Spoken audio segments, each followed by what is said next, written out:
To brand new video. Today we're talking about the Friday Night SmackDown review.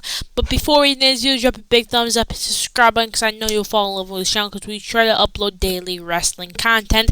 Anyway, let's get into today's video. Of course, this Friday Night SmackDown started off with Saturday night's main event recap. So there's no Friday Night SmackDown or Monday Night Raw after a big special show TV special or PLE without it starting with recaps of that show. It's just the norm of WWE, bruh. It is. But of course, we got the return of Bianca Belair in her hometown, Knoxville, Tennessee.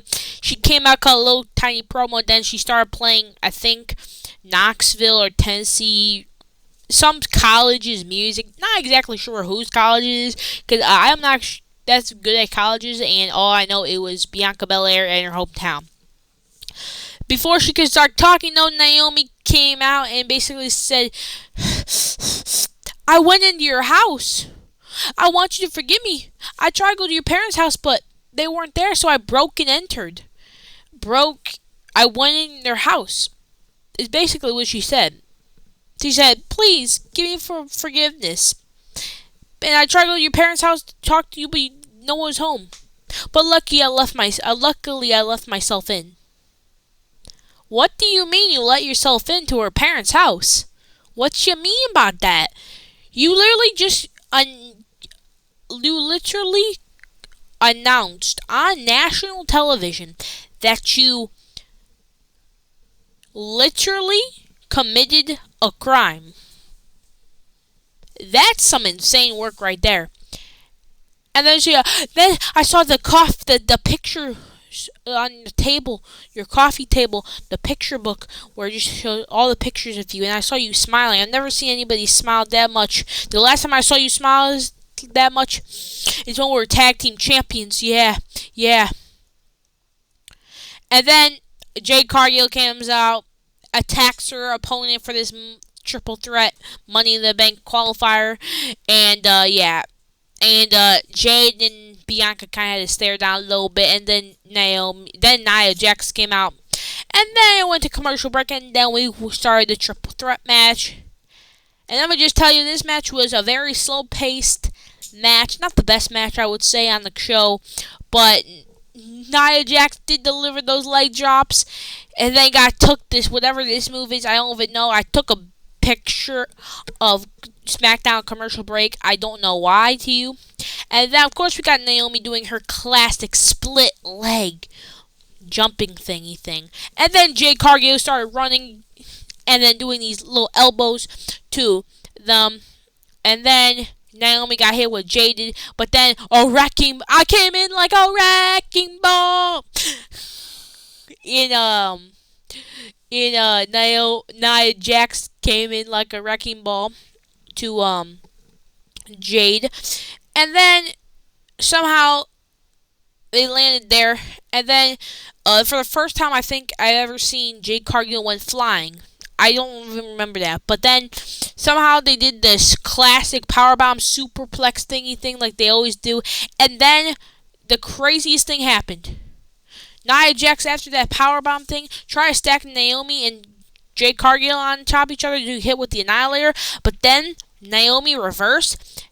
Nia Jax still hit the Annihilator. But on Nia Jax, or on, Jade Cargill, and then Naomi did a, the surprise roll-up on Nia Jax. A 1, a 2, and a 3. Boom, boom, boom. Naomi won and qualifies for the Women's Money in the Bank match, which is actually good because I have her to win the Women's Money in the Bank match. I don't know. What do you guys think? Comment below. Who do you think's going to win Women's Money in the Bank?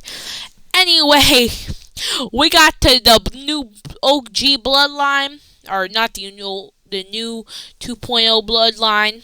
No, this is like 3.0. 3.0 bloodline walking in the building, and we saw R-Truth talking to little Jimmy, and this ended up leading a segment. This ended up leading to R-Truth taking on J.C. Mateo. I'm sorry, Jeff Cobbleton or Cobblestone, Jeffrey Cobblestone, or Jeff Cobb, whatever you like call him. But yeah, and then we got to Chelsea Green, trying to tell Nick Aldis that what Zelina Vega did at Saturday Night's main event was a crime and she should be arrested or whatever like that. I wasn't really paying attention to that much until she said, "Hey," and then Nick Aldis said, "Remove that face," and then she removed it, and Elbow Fire put another one there, but then it got removed. And then we saw the aftermath of what happened after when Zelina Vega broke Chelsea Green's nose, and she said, you better like suspend, fine, fire Zelina Vega, and give me that championship back, and just hand me the championship back because she's relinquishing it." Like, she really tried. She really did end up trying to have Zelina Vega stripped from the title. It's crazy. Anyway, then Nicholas said, "Well, I don't mean to make the situation even uglier." They were all offended. I think Alba Fire should face Zelina tonight. And then Byron Saxton interviewed the women's champion in Tiffany Stratton, and she said, "I beat everybody, blah, blah, blah, blah." And then Naomi confronted her and says, "You know, Naomi's a problem. I'm going to be a bigger problem." Which is probably going to set up Tiffany. And then when she cashes it on, Tiffany wins a belt. She has a feud, a triple threat match at SummerSlam. Jade, Bianca, and Bianca wins.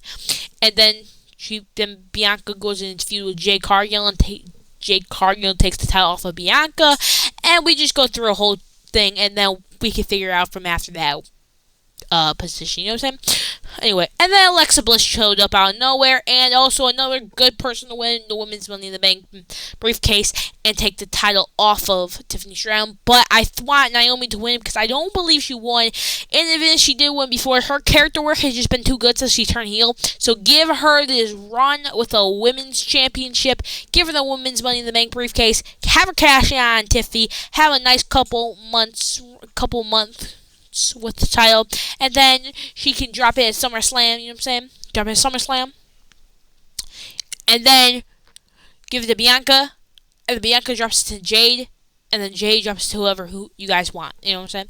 I think it's perfect. Anyway, JC Mateo had one of his second match, and by the way, I don't know how I feel about this gear. Not sure. And it's just me, or why does Jeff Cobb look like he's short? Anyway, Ron Cena here try to do the John Cena 5 moves of doom.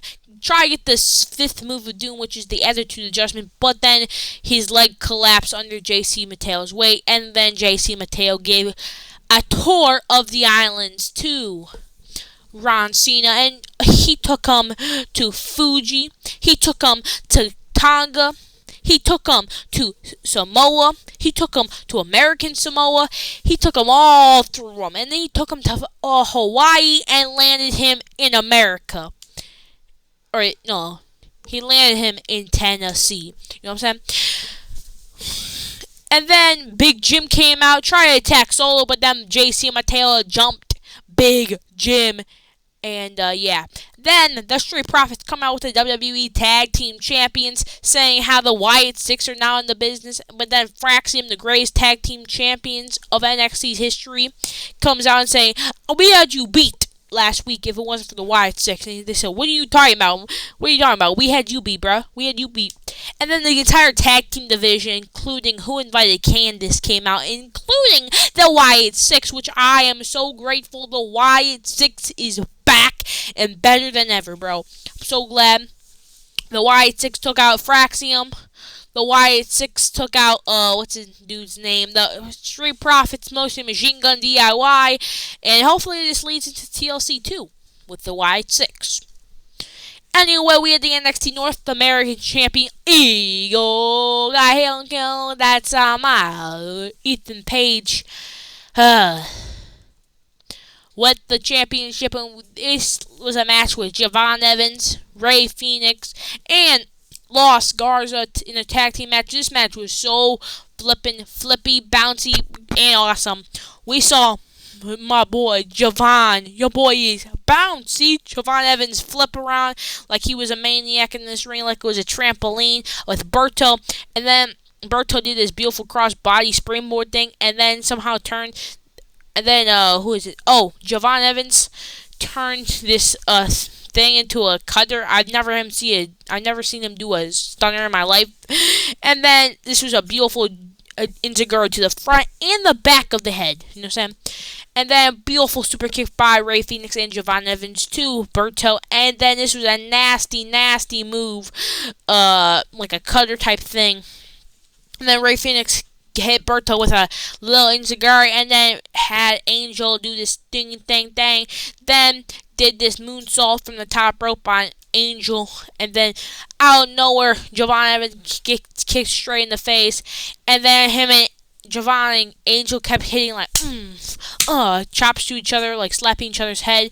And then, of course, my boy Rey Fenix hit the little, you know what I'm saying, little animal kick. And then out of nowhere, sitting on the LED post, Javon Evans did a front flip, landing on his feet. I'm joking. He did a little flip. And then, of course, he took out the NXT North American champion, Eagle. Got killing with that smile. And that went flying. And then Javon got back in the ring, hit his little corkscrew kick. But somehow, sadly, the Lost Guards took advantage, hit them with their finisher, 1, 2, 3. Lost Guards will win their first match in 500 billion days, you know what I'm saying? Anyway, the Lion 6 said,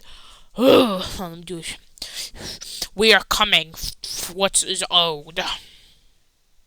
It's basically what that said. And then we finally get to the Zelina and Alba Fire match. This was a pretty solid match, I guess. I don't really know. I mean, it was always impressive that Alba Fire can wrestle in a suit. I don't know how they do that, but pretty cool. Zelina did some cool offense. Did this back body drop, a Meteora, Stun Dog Millionaire. Missed the moonsault somehow, and then got hit with this nasty Swanton Bomb. But then out of nowhere, Alba Fire got caught with Code Red 1, 2, 3. She won again. What a surprise. You know what I'm saying? And then, The Miz was hyping up Mello, and then Mello hit a big bombshell on The Miz, and basically saying, I don't need your help with any of this. I get it. You help me, you know what's best for me, but I don't need your help with any of this. And The Miz did not like that one bit, so this is probably going to turn into a Mello Miz feud, probably where The Miz turns on Mello and costs him a match, and where Mello eventually gets the upper hand and goes to very bigger things, wins just singles title for the first time in his main roster career. Because why hasn't he had a main roster? Why hasn't he had a singles title? Why? I don't understand. Anyway, Zelina Vega came back, and we saw Julia looking at the title and saying she wants the title, spoiling she won't get she won't win Money in the Bank, but I won't hate if Julia beats Zelina, because first off, we need a new women's champion. I feel like the Zelina Vega reign is a little overwhelming, even though she definitely deserves the title. She's been working her butt off for literal years at this point to get to this point of her career. But drop it to Julia because she's younger, I think. Is she younger? Wait, I don't even know, actually. Well, let me do some fact checking. Zelina Vega. You know what I'm saying? Zelina Vega. She's 34. And Julie is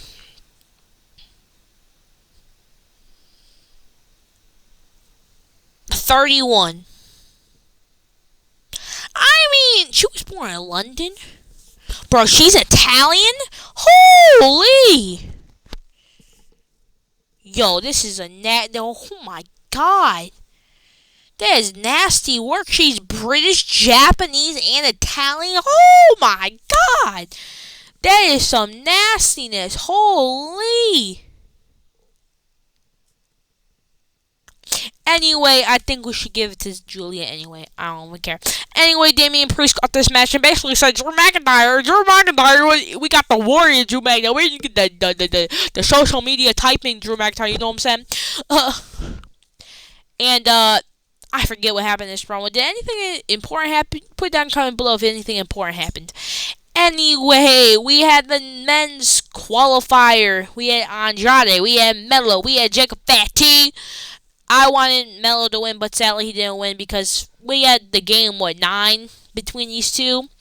Well, not totally, just like, not fake game 9, I mean, saying, we need another game 7. Give us game 7 for Melo and Andrade, please. And don't have LA Knight ruin it. My bad. Where was it at? Oh, yeah.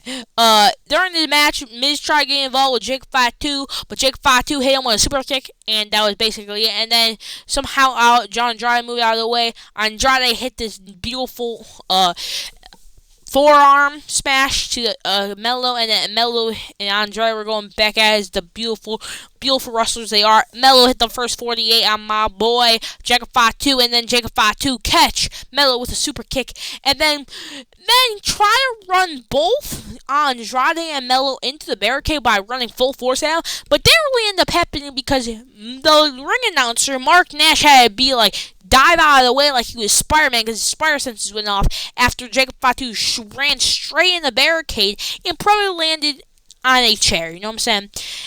And then, I don't even know, bro, this is some craziness, Spanish fly over Jacob Fatu, and this was a beautiful Samoan drop into an elbow drop, and then Melo hit a nothing but net on Jacob Fatu, but then out of nowhere, Andrade comes out with a beautiful elbow, what should be his finisher, and then JC Mateo and Solo are giving my boy Jacob Fatu orders. That is crazy. Which ended up costing the match because Big Jim got in the way. And then after, I forget what the finisher was, honestly. Because all I know is Melo took the pin, and why did he take the pin after the message? And Andrade qualified for the match. Andrade? How do we not have a Melo? He could be up Money in the Bank holder. But we really can tell that Triple H hates Money in the Bank. We already know he does because he confirmed it not that long ago. I mean, anyway, Aleister Black was basically complimenting LA Knight on how he picked up the victory because Aleister Black hit the finish on LA Knight. You understand, you know what I'm saying? Anyway, we saw Mr. Smiley Man, the American Nightmare, the GOAT, and Cody Rhodes come out. But then, Jacob Fatu was a little mad, you know what I'm saying? He threw a fit and stuff. So, yeah, he told Solo Sikoa once again that he doesn't need help. Stay out of his business. Anyway, the American Nightmare, the main man for America Vodka Wheatley, whatever that thing is called, brand ambassador, the host of the What Do You Want to Talk About podcast with Cody Rhodes. By the way, go check it out. That's actually a banger podcast. Don't know, but that's a banger podcast. Brother, I'm not even joking either.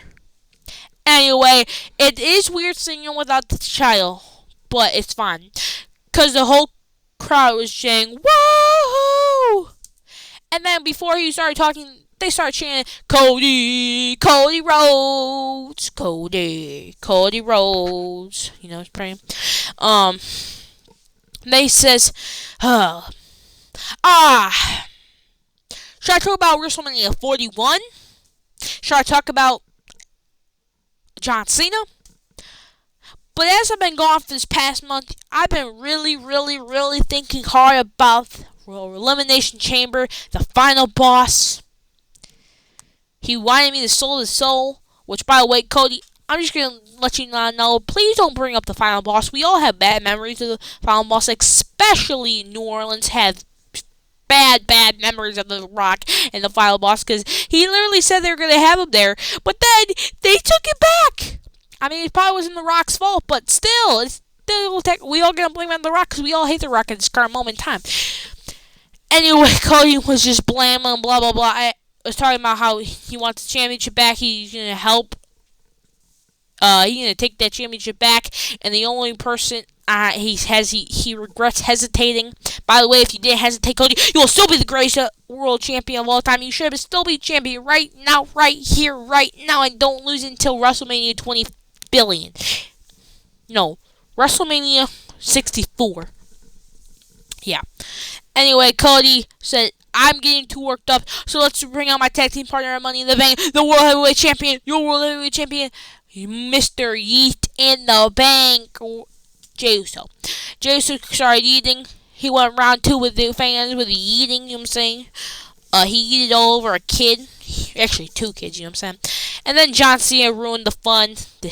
I hate John Cena, bro. John Cena, you're a suck, bro. That's why you came out. And he said, "You're a pretend John Cena" to Cody. I almost got mad. I almost punched my screen right now, bro. And then he just told Jey Uso, "You're a pretender. You know, you're lazy. You don't work hard enough." And then he said, "My tag team partner is also here, Logan Paul."